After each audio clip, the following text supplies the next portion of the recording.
Masa hidup Imam Abu Hanifah di Kufah bertepatan dengan berkembangnya berbagai aliran pemikiran, termasuk kaum Dahriyah yang secara terbuka menolak keberadaan Tuhan dan menganggap alam semesta ada secara kebetulan. Kaum ateis tersebut seringkali meresahkan masyarakat dengan argumen-argumen mereka yang tampak logis, sehingga para ulama merasa perlu ada sosok yang mampu menghadapi mereka dalam debat terbuka menggunakan akal pikiran.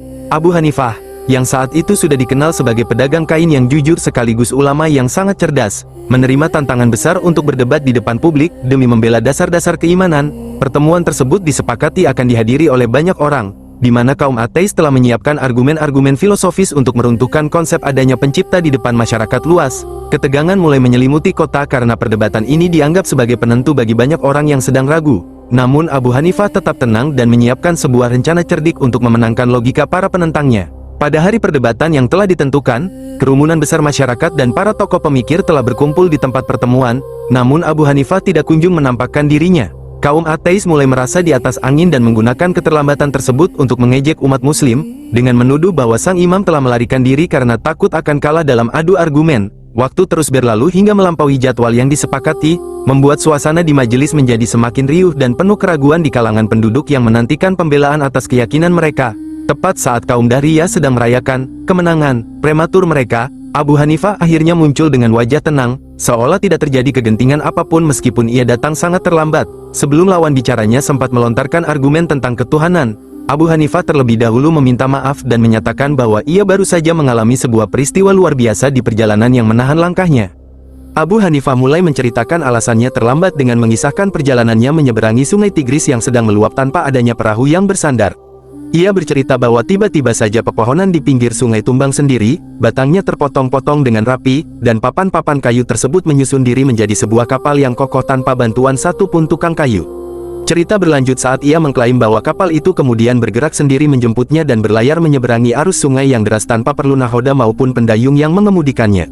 Para penganut paham ateis yang mendengar cerita tersebut mulai tertawa mengejek dan menyebut Abu Hanifah telah kehilangan akal sehatnya karena menceritakan hal yang mustahil terjadi di dunia nyata. Mereka dengan lantang menyatakan di depan publik bahwa tidak mungkin sebuah benda yang memiliki fungsi dan susunan serumit kapal bisa tercipta secara tiba-tiba tanpa ada perancang dan pembuatnya. Mendengar ejekan tersebut, Abu Hanifah langsung membalikkan keadaan dengan menanyakan kembali konsistensi logika para pendebat yang menganggap ceritanya mustahil. Beliau bertanya bagaimana mungkin akal manusia bisa menolak adanya pembuat untuk sebuah kapal kecil, namun di saat yang sama menerima bahwa alam semesta yang jauh lebih besar dan kompleks bisa ada tanpa pencipta. Pernyataan ini membuat kaum Dahriyah terhenyak karena mereka baru saja terjebak oleh argumen mereka sendiri yang mengakui bahwa keteraturan mutlak membutuhkan seorang perancang. Abu Hanifah kemudian memaparkan betapa teraturnya peredaran matahari, bulan, dan pergantian siang malam sebagai bukti nyata adanya pengaturan yang maha teliti, bukan sekadar kebetulan belaka. Logika sederhana namun mematikan ini seketika meruntuhkan kesombongan kaum ateis di hadapan publik, karena mereka tidak mampu memberikan satupun alasan rasional untuk membantah analogi kapal tersebut. Kekalahan logika tersebut membuat para pendebat ateis terdiam dan mengakui kebenaran argumen Abu Hanifah, yang kemudian memicu banyak orang di majelis tersebut untuk kembali memantapkan keimanan mereka. Peristiwa ini mengukuhkan metode perdebatan Abu Hanifah yang tidak hanya mengandalkan teks agama, tetapi juga menggunakan akal sehat dan analogi yang mudah dipahami oleh masyarakat awam sekalipun. Keberhasilan beliau mematahkan argumen kaum Dahriyah menjadi titik balik penting dalam sejarah teologi Islam, di mana kecerdasan intelektual digunakan sebagai perisai untuk melindungi akidah dari keraguan filosofis. Imam Abu Hanifah membuktikan bahwa keimanan kepada Sang Pencipta adalah sesuatu yang sangat rasional, dan mereka yang menolaknya justru seringkali terperangkap dalam ketidakkonsistenan logika mereka sendiri.